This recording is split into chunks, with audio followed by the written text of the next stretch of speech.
In Magdeburg ist die Besonderheit, dass wir hier sowohl Diesel- als auch Gasmotoren im Remanufacturing überholen und diese auch auf unseren Prüfständen hier prüfen können. Im Unternehmensverbund für Reman and Overhaul ist Magdeburg das Leitwerk und entwickelt die Reman- und Overhaul-Standards für die gesamte Welt.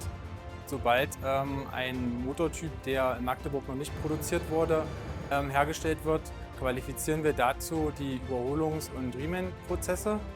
Und dann wird es in einem industriellen, wiederholbaren Prozess kontinuierlich gefertigt.